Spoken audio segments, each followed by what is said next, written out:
ओम शांति। 28 फरवरी 2025 के बाबा के महावाक्य। बाबा कहते, मीठे बच्चे, शांति चाहिए तो अशरीरी बनो। इस देह में आने से ही अशांति होती है, इसलिए अपने सधर्म में स्थित रहो। शांति चाहिए तो अशरीरी बनो।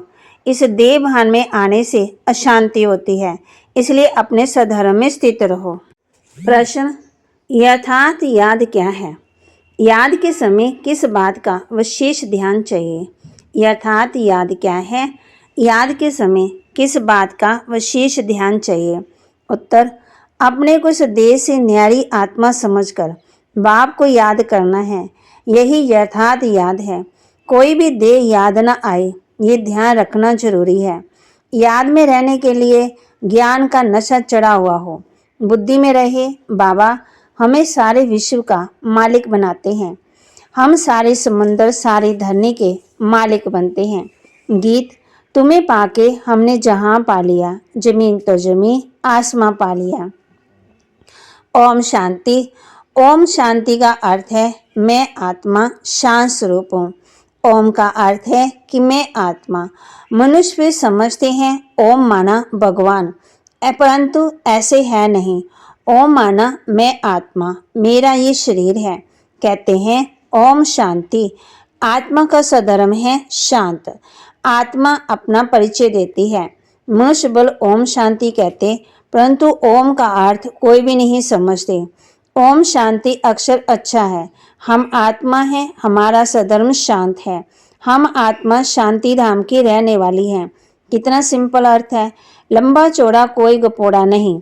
इस समय के मनुष्य मात्र को ये भी नहीं जानते कि अभी नई दुनिया है, यह पुरानी दुनिया है। नई दुनिया फिर पुरानी कब होती, पुरानी से फिर नई दुनिया कब होती, ये कोई भी नहीं जानते। कोई से भी पूछा जाए दुनिया नई कब थी, फिर पुरानी कैसे होगी, तो कोई भी बता नहीं सकते हैं।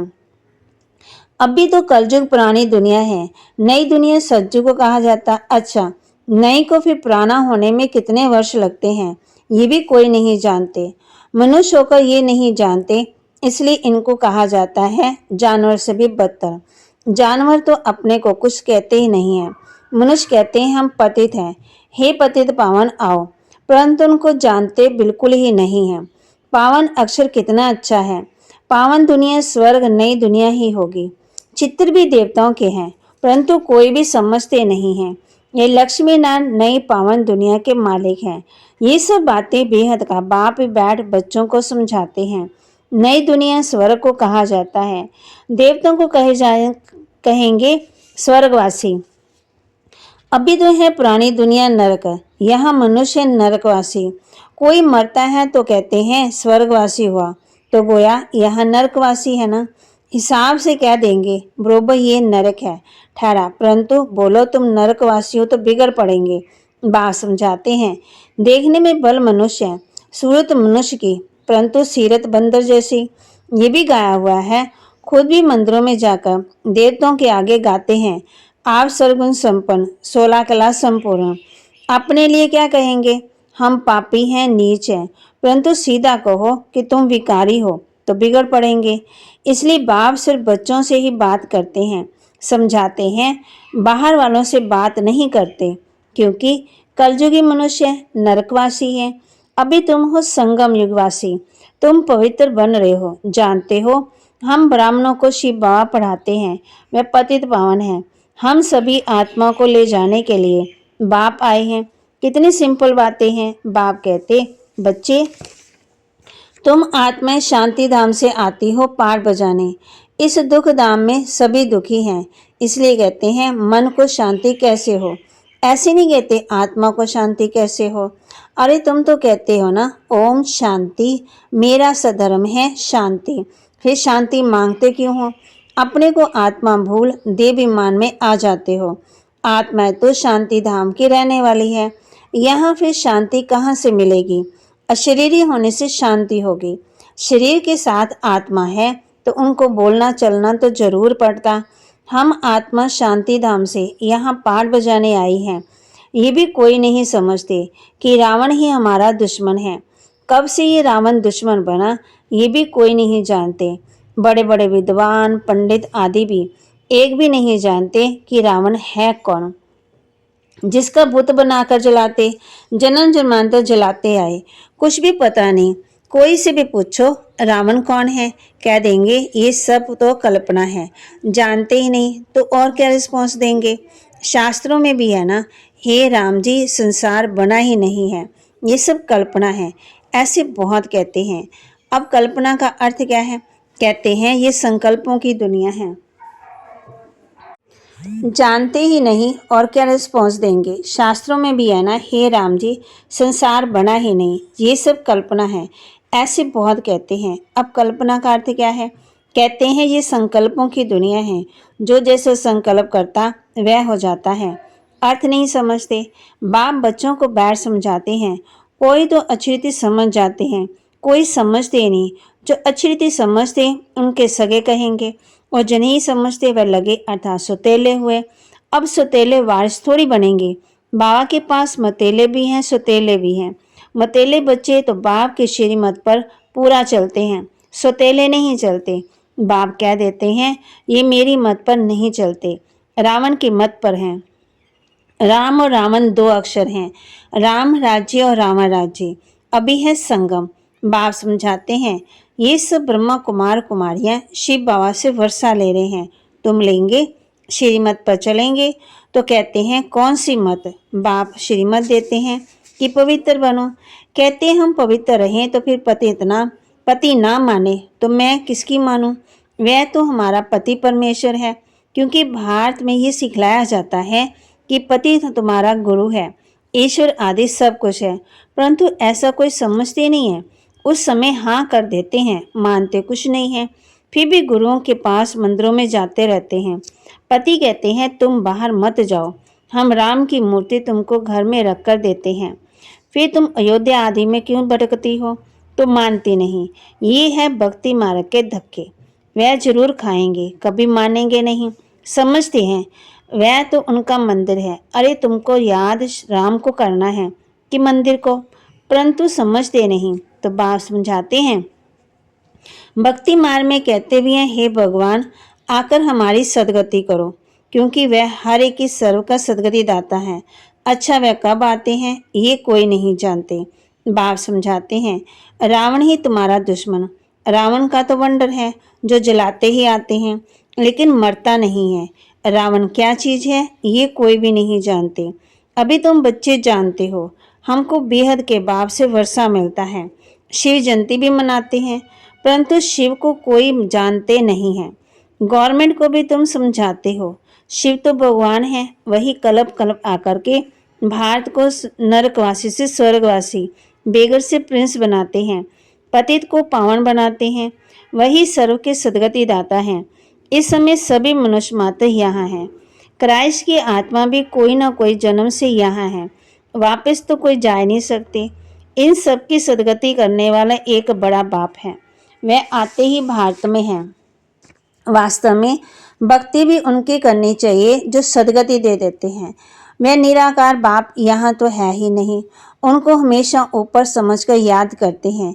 कृष्ण को ऊपर नहीं समझेंगे और सभी को यहाँ नीचे याद करेंगे। कृष्ण को भी यहाँ याद करेंगे। तुम बच्चों की है यथार्थ याद।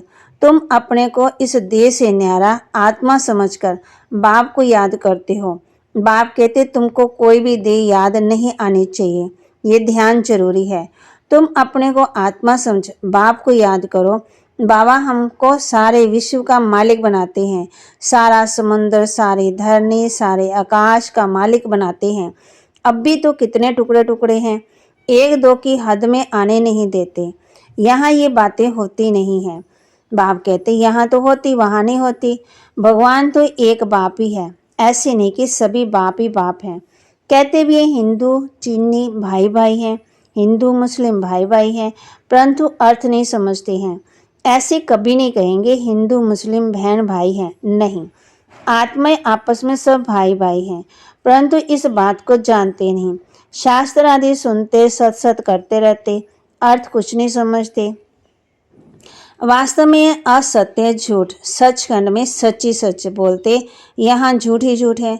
कोई को बोलो कि तुमने झूठ बोला तो बिगड़ पड़ेंगे, तुम सच बताते हो तो भी कोई तो गाली देने लग पड़ते हैं। अब बाप को तो तुम ब्राह्मण ही जानते हो, तुम बच्चे अभी दैवी गुण धारण करते हो। तुम जानती हो अभी 5 तत्व भी तमो प्रधान है। आजकल मनुष्य भूतों की भी पूजा करते, भूतों की भी याद रहती।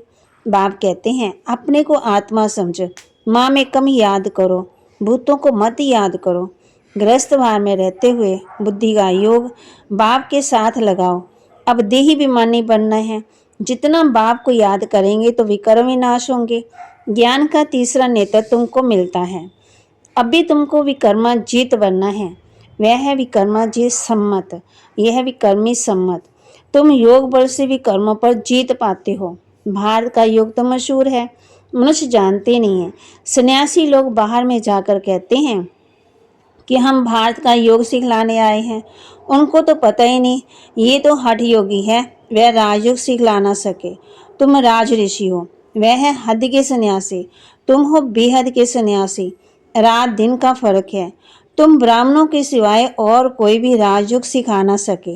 यह है नई बातें, नया कोई समझ ना सके, इसलिए नए को कभी अलाउ नहीं किया जाता है। ये इंद्र सभा है ना, इस समय सब पत्थर बुद्धि है। सतयुग में तुम बनते हो पार्श बुद्धि, अभी है संगम। पत्थर से पार्श सिवाय बाप के कोई बना ना सके। तुम यहाँ आए हो पार्श बुद्धि बनने के लिए। बरोबर भारत सोने की चिड़िया था। ये लक्ष्मी नारायण विश्व के मालिक थे, ये कभी राज्य करते थे, ये किसी को पता थोड़ी है। आज से 5000 वर्ष पहले इनों का राज्य था, फिर ये कहाँ गए?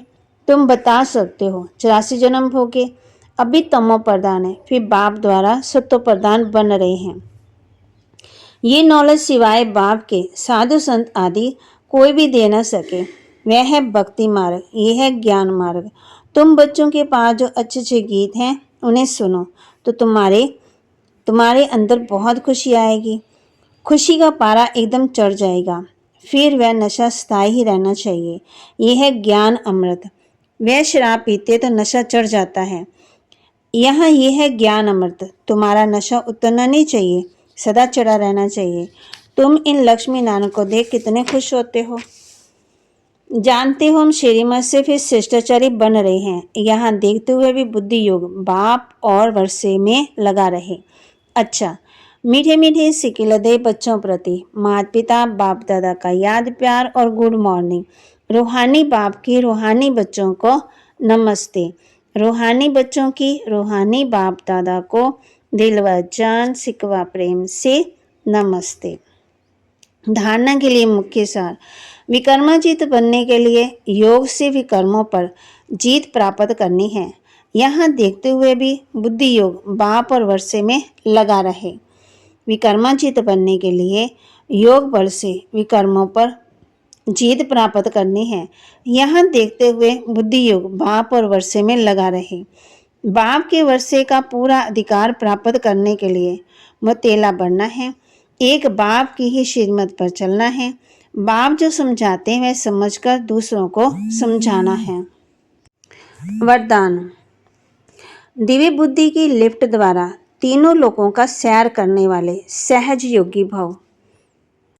दिव्य बुद्धि की लिफ्ट द्वारा तीनों लोकों का सैर करने वाले सहज योगी भव। संगम युग पर सभी बच्चों को दिव्य बुद्धि की लिफ्ट मिलती है। इस वंडरफुल लिफ्ट द्वारा तीनों लोकों को जहाँ चाहो वहाँ पहुँच सकते हो। सिर्फ स्मृति का स्विच ऑन करो तो सेकंड में पहुँच जाएंगे, और जितना समय जिस लोक का अनुभव करना चाहो उतना समय वहाँ स्थित रह सकते हो। इस लिफ्ट को यूज़ करने के लिए अमृत वेले केयरफुल बन स्मृति के स्विच को यथार्थ रीति से सेट करो।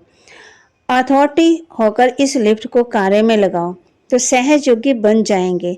मेहनत समाप्त हो जाएगी। स्लोगन, मन को सदा मौज में रखना यही जीवन जीने का कला है। मन को सदा मौज में रखना यही जीवन जीने की कला है। अव्यक्तिशाली एकांत प्रिय बनो, एकता और एकाग्रता को अपनाओ। एकांत प्रिय बनो, एकता और एकाग्रता को अपनाओ। एकांतवासी का डबल अर्थ है, सिर्फ बाहर की एकांत नहीं, लेकिन एक के अंत में खो जाना। एकांत, नहीं तो सिर्फ बाहर की एकांत होगी तो बोर हो जाएंगे, कहेंगे पता नहीं दिन कैसे बीतेगा। लेकिन एक बाब के अंत में खो जाओ, जैसे सागर के तले में चले जाते हैं तो कितना खजाना मिलता है, ऐसे एक के अंत में चले जाओ, अर्थात बाब से जो प्राप्तियां हुई हैं उसमें खो जाओ। बाबा कहते एकांतवासी का डबल अर्थ है, सिर्फ बाहर की एकांत नहीं, लेकिन एक के अंत में खो जाना एकांत, नहीं तो सिर्फ बाहर की एकांत होगी तो बोर हो जाएंगे, कहेंगे पता नहीं दिन कैसे बीतेगा।